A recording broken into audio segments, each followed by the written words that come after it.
Siku moja, wakati narudi katika harakati za kutafutaji, niliweza kukutana na mama mmoja ambaye kiukweli alikuwa amevaa mavazi ambayo ni chakavu sana. Kwa mtazamo wangu, jinsi ambavyo nilimtazama, kiukweli moyo wangu uliguswa sana, wala hukuweza kumsogelea. Mama huyu alikuwa ni ombaomba njiani, ameketi chini, ameweka kikapu chake, anaomba msaada kwa wale watu ambao wanapita barabarani waweze kumsaidia kwa chochote.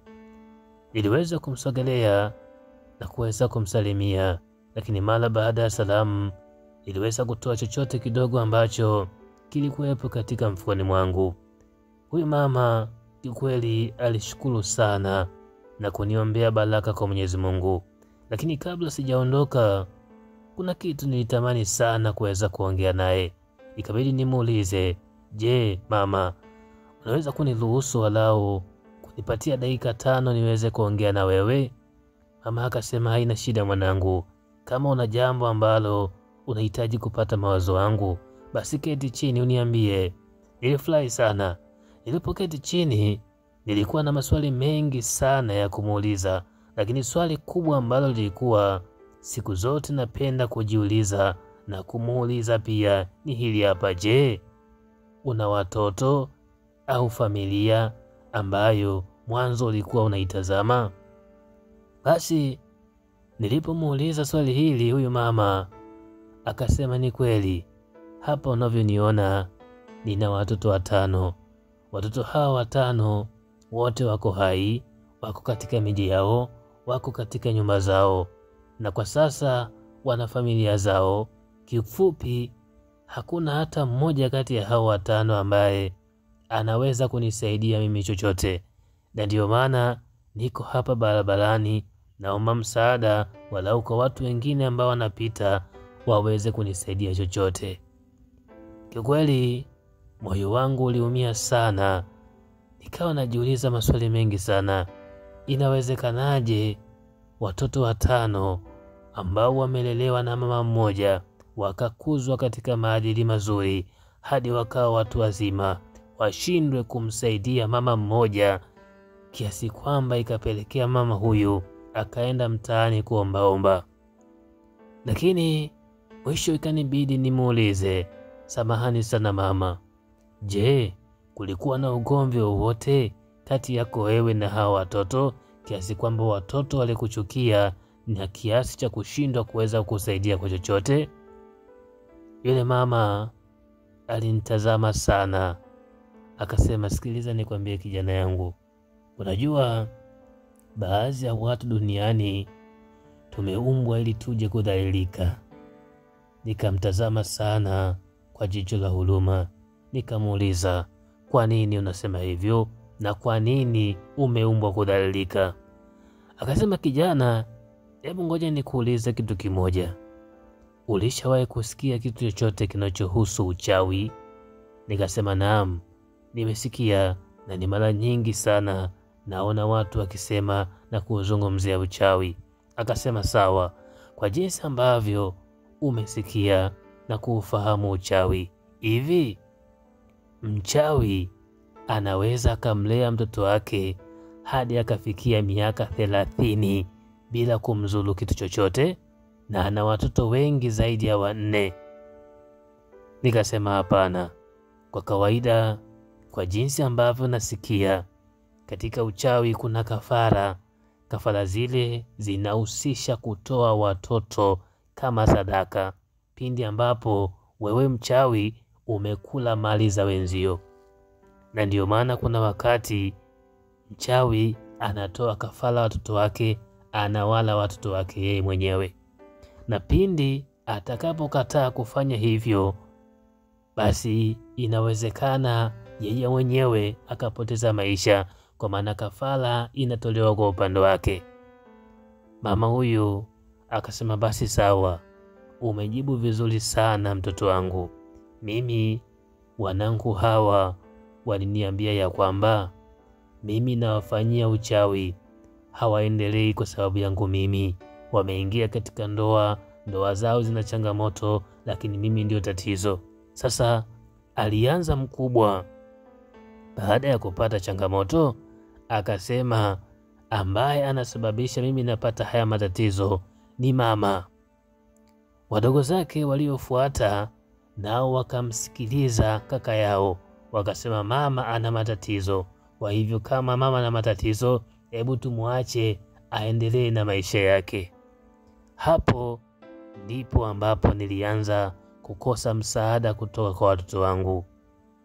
Kiukweli niliumia sana kusikia hivi, lakini kichwa changu kikawa kinazunguka na maswali mengi sana. Nikawa najiuliza watoto hawa wameingiliwa na kitu gani? Lakini je, hata kama ni kweli mama ni mchawi, inawezekana vipi akawalea watoto hao wote 5 bila ya kuwadhuru? Nilimtazama mama huyu nikamwambia, mama, pole sana, lakini hiki ambacho nakipitia haustahili.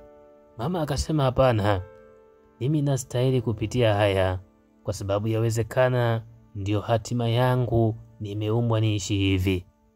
Akasema, hebu angalia, katika dunia kama hii ambayo mama mmoja anaweza akawatunza na kuwalea watoto kuanzia utotoni hadi wanaishi na wanakuwa watu wazima, lakini watu wazima hawa wanapokuwa, linapotokea jambo lolote la changamoto, wanashindwa kufikiria hata kidogo, wakamsahau huyu mama.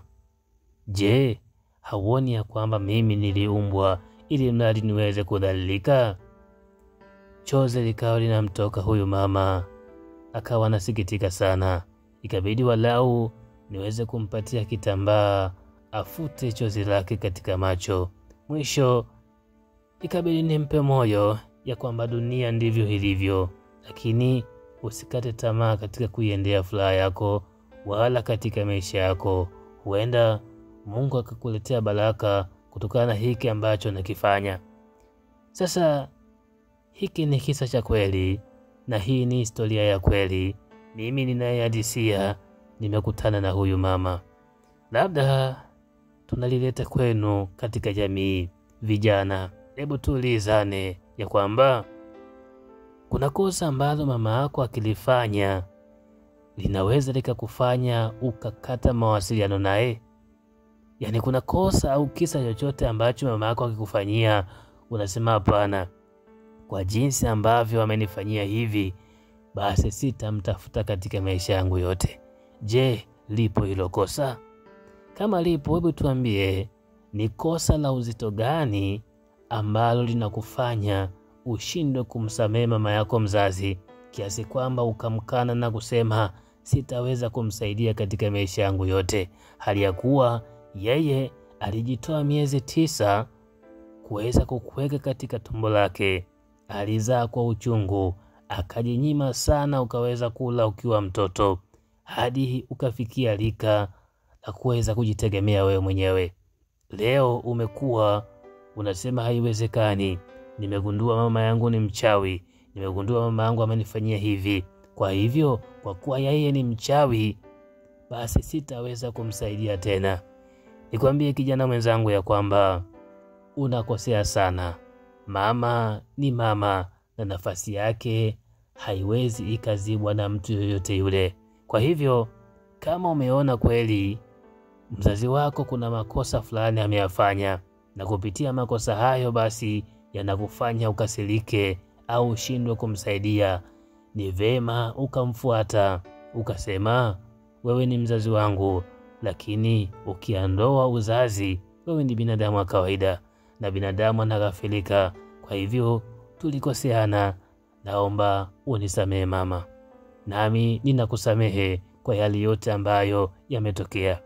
Msamehe mamako na msaidie katika mazingira yote yale ambayo anapitia. Kiukweli niseme ni aibu hata watoto mkiwa wawili kuwa na mama ambaye ni omba mtaani. Binafsi nilikuwa naamini ya kwamba wale wa mama ambao wanaomba mtaani hawana watoto, hawana familia, wala hawana ndugu wa karibu ambao wanawategemea, na ndiyo maana suluhu pekee wakaiona ni bora kwenda kuomba mtaani. Kumbe mawazo yangu yalikuwa ni tofauti. Kuna wamama wako mtaani wanaombaomba, wana watoto wazima kabisa, wako na familia zao, lakini mwisho wa siku wanawatelekeza wazazi wao. Bwana, laana ambayo utaipata kutokana na hiko ambacho nakifanya, nikwambie, hata kama leo unajiona umefanikiwa, lakini baada ya maisha fulani, baada ya masiku fulani, lazima utayumba, lazima utaanguka. Ujumbe wangu ni huu: tukumbuke sana tulipotoka, tukumbuke wazazi wetu, na tuwafanyie mema yote ambayo yanapaswa kufanyiwa kama wazazi hapa duniani, ili tuweze kupata msaada na hekima ya Mwenyezi Mungu, ili mradi dunia yetu iweze kuwa salama, na mara baada ya kutuweka hapa duniani tuende tukapate makao yaliyo mema. Mimi naishia hapa, lakini kwa wewe ambaye umesikiliza kisa hiki, hebu tuambie, nini kinafanya vijana wanashindwa kubeba jukumu la kusaidia wazazi wao? Lakini je, kosa gani ambalo mzazi wako akifanya unasema sitaweza kumsaidia tena, na ni kwa nini usimsaidie? Weka komenti yako hapo, yawezekana mawazo yako yakawasaidia watu wengine waweze kujifunza. Kwa sasa niseme tu asanteni.